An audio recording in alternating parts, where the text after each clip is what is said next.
नमस्कार दोस्तों, मेरा नाम है आशुतोष मानके और आप देखना शुरू कर चुके हैं डायनामिक इम्पल्शन। आज के इस वीडियो में हम बात करेंगे 18 सितंबर 2024 के करंट अफेयर्स की। और अब जब आपने ये इस वीडियो के जो थंबनेल है उस पर क्लिक करते हुए वीडियो को देखने की शुरुआत करी दी है, तो अब अंत तक ही जुड़े रहना है, क्योंकि अधूरा ज्ञान बहुत खतरनाक होता है और ज्ञान को इसीलिए अधूरा नहीं छोड़ना चाहिए। इसी बात के साथ में शुरू कर रहे हैं वीडियो को हम आज की अपनी पहली जानकारी के साथ।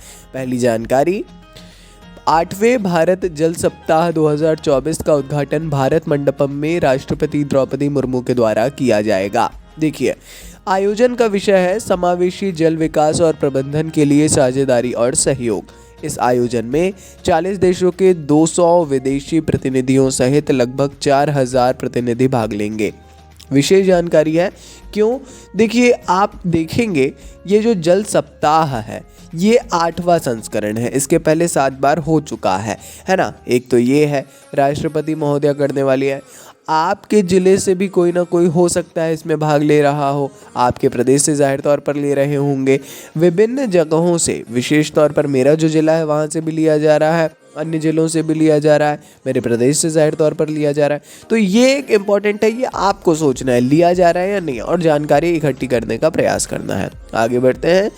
भारत सरकार ने टाइफून यागी से प्रभावित देशों के लिए मानवीय सहायता और राहत प्रदान करने के लिए ऑपरेशन सद्भाव शुरू किया है।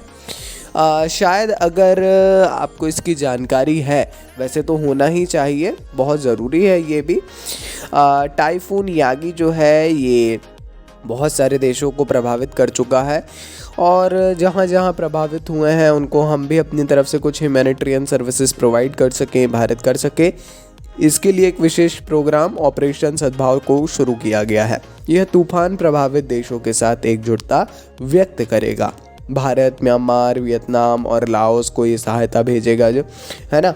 मतलब भारत जो है म्यांमार, वियतनाम और लाओस को अपनी सहायता देने वाला है इस ऑपरेशन के अंतर्गत। ऑपरेशंस की जानकारी होना आवश्यक है। आगे बढ़ते हैं अगली जानकारी। Olympic champion Neeraj Chopra Brussels में डायमंड लीग फाइनल में 87.86 मीटर का थ्रो फेंक कर दूसरे स्थान पर रहे। अब बहुत ज़रूरी जानकारी, एंडरसन पीटर्स से केवल 0.01 मीटर से पहला स्थान पाने से चूक गए। 0.01 मीटर, मात्र 1 सेंटीमीटर, 87.87 मीटर का थ्रो फेंका है एंडरसन पीटर्स ने। बहुत ज़्यादा एक हमारे लिए वो है। मगर नीरज चोपड़ा ने एक्स, जो पहले ट्विटर था, उसके माध्यम से जानकारी साझा की कि वो इस चैंपियनशिप के दौरान इंजर्ड थे और इस सीज़न का आखिरी प्रतियोगिता थी, इसीलिए उनको करना था। और फ़ोटो बेकायदा उन्होंने शेयर की है, एक्सरे रिपोर्ट शेयर की है, आप लोग अभी भी देख सकते हैं कि क्या स्थिति रही। और उसके बावजूद भी विश्व पटल पर भारत को और आगे बढ़ाना ये दर्शा रहा है नीरज चोपड़ा जी की प्रतिबद्धता को अपने राष्ट्र के प्रति, और कहीं ना कहीं हम सभी के लिए एक बहुत गौरव का विषय है। चलिए बढ़ते हैं आगे, देखते हैं अगली जानकारी। भारत ने ब्राज़ील के कुयाबा में G20 कृषि मंत्री स्तरीय बैठक में भाग लिया। देखिए, ब्राज़ील के कुयाबा में जो है G20 कृषि मंत्री स्तरीय बैठक में भाग लिया गया है।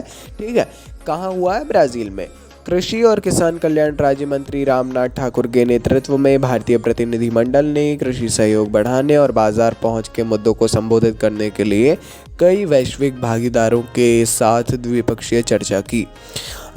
ठीक है, तो देखिए, जब भी ऐसा होता है बाहर, तो एक पूरा प्रतिनिधिमंडल बनाया जाता है, उसका नेतृत्व करता होता है कोई, और उसके बाद जो है विभिन्न सदस्य शामिल होते हैं, है ना। तो ये एक बहुत ज़रूरी जानकारी है, एक्चुअली ज़रूर पढ़िए इसको। कृषि सहयोग बढ़ाने के लिए जो और बाजार पहुंच के मुद्दों को विशेष तौर पर संबोधित किया गया है। आइए बढ़ते हैं आगे।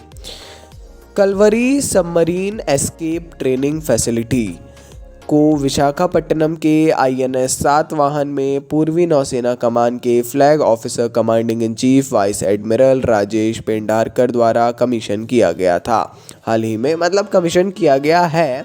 ठीक है, तो ज़रूरी है ये भी जानकारी।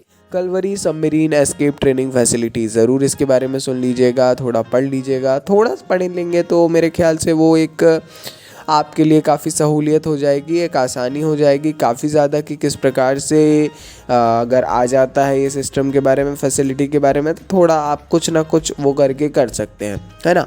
तो ज़्यादा है उतना बहुत ज़्यादा इम्पोर्टेंट मैं नहीं बोलूँगा कि ये बहुत इम्पोर्टेंट है। ठीक है जी, चलिए आइए बढ़ते हैं आगे, देखते हैं अगली जानकारी।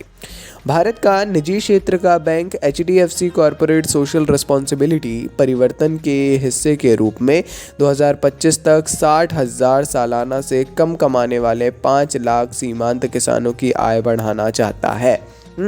ग्रामीण विकास पर बैंक पर ध्यान सतत विकास को बढ़ावा देने और कमज़ोर समुदायों के उत्थान के लिए निरंतर प्रतिबद्धता को दर्शाता है।